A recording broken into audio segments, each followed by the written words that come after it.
भूखल बानी शिवजी करवा चौथावा, धैले बानी राउर ध्यानवा।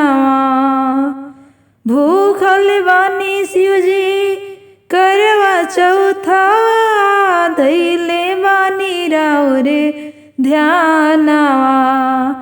आई हे बर देहबे भोले बाबा, रहे सलामत मोर सजानवा। अहि हे बर देहबे भोले बाबा, सजल रहे मोर सिन्होरवा। निर्जल रही हम करी न बरतिया, भंगिया धतुरावा से करी न पूजनवा। निर्जल निराहार रही हम बरतिया, भंगिया धतुरावा से करी हम पूजनवा। अन्न धन मांगी नहीं कवनो खजानवा, खनकत रहे मोर कंगनवा। अन्न धन मांगी नहीं कवनो खजानवा, खनकत रहे मोर कंगनवा।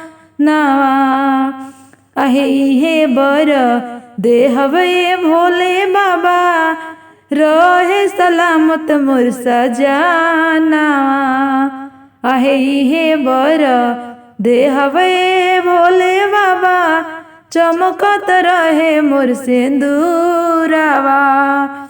शिव जी के संगे पूजी माता पार्वती के, गोदिया में पूजी गणपति लालना। शिव जी के संगे पूजी माता पार्वती के, गोदिया में पूजी गणपति लालना। हाथ जोड़ी करी शिव जी रोज रोज विनीतिया, पूरा तुरौर कर में के सपना। हाथ जोड़ी करी शिव जी रौर से विनीतिया, पूरा करावैये सपनावा।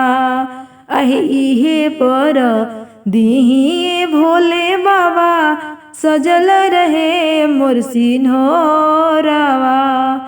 अहि हे बर दीहिए माता गौरा, खनकत रहे मोर कंगनवा।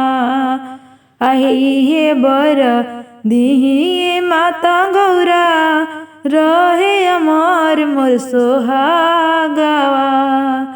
अहि हे बर दीहिए भोले बाबा, रहे सलामत मोर सजानवा।